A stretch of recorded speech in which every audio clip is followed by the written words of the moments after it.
Hello, good evening. So I did my final paper on the unhoused or homeless population or displaced population.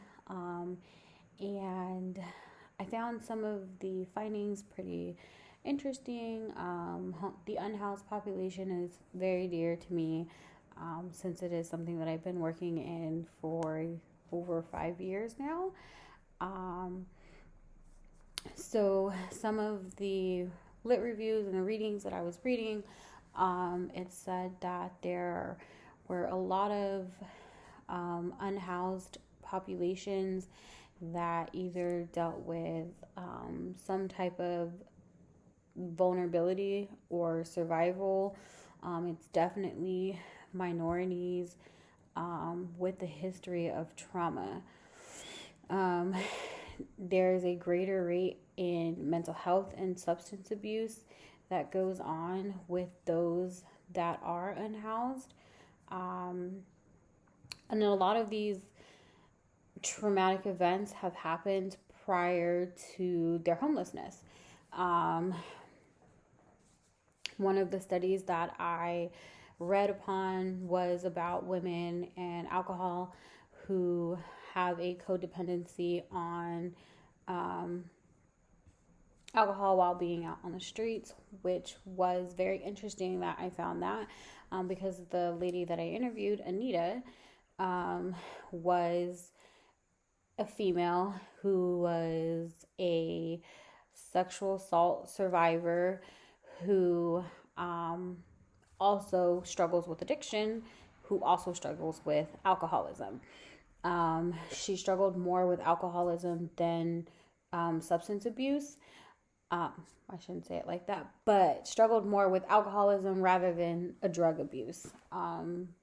Within interviewing her, she did say that she does do some substances when she's out on the street because she has to stay warm at some point in time, which I found also interesting because there are a lot of people that I've heard said that before.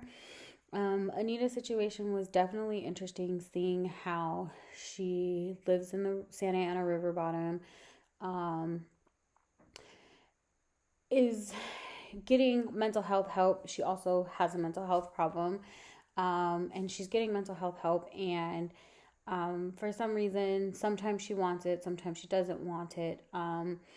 I had to step a little bit out of my comfort zone because I do work with the population. So I tried to use those that weren't part of a working relationship that I had. So it was a little different to try and find other people out there. But some of the numbers that I read online for the Riverside point in time count, there are over 3,700 individuals that were experiencing homelessness. Not only were it's close to 4,000 individuals who are experiencing homelessness. Some were sheltered, most of them were unsheltered. About 2,400 of them were unsheltered. It shared that one of the shocking things that I found was the number of individuals that were considered older adults, so 59 and a half and above, and the amount of the amount of homelessness that was in their population. Some of them were transitional age youth. They are also another interesting number that I found interesting. Sometimes I shock myself when I do see someone who is my grandma's age or someone who is considered 59 and a half. Another individual that I interviewed was Eric, who again I also found another interesting case. Eric I interviewed somewhere downtown Riverside, where he discussed his struggles of being incarcerated, which I found interesting because we did the stimulation on incarceration and some of the struggles that he was going through, and he was expressing about not being able to get a job, not being able to get his ID, and some of the other struggles because of his incarceration. He was able or unable to get a job or find employment. Anita, going back to Anita, sometimes wants help, sometimes she doesn't want help. The only thing she really wants help with is housing, and her mental health team can't get her that. So in a lot of the different interviewings that I did was different.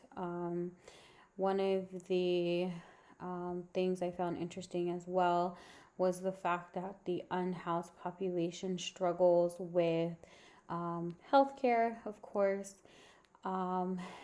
It said that 73% of the population has a medical need that is unmet. Considering that there are about 4,000 people homeless in Riverside, estimated number, that is extremely high for them to be experiencing some sort of medical need unmet. Those medical needs can be from needing surgical care, prescription medication, mental health care, eyeglasses, dental care. A lot of those findings were showing how they were put to a disadvantage just to even receive basic health care compared to your average person. I do know about some of the nonprofits that are located in Riverside. There is the Path of Life that is considered a nonprofit. It started off as a nonprofit, and they are they shelter families and single individuals. One of the most interesting things that I find about the Path of Life shelter is that if you are a person with a violent record, you are not allowed in their shelters. For Path of Life, they go through an extensive background check to make sure that you fit this qualification in order for you to come into their shelter. So it just makes me think about a lot of those people that are coming out of incarceration and there's no shelter for them. Where do they go? Another one that I know is Salvation Army, of course. Salvation Army holds food banks within the community of Riverside. In Riverside County, there are a few different Salvation Armies where they hold food banks. They help Path of Life during the winter to do a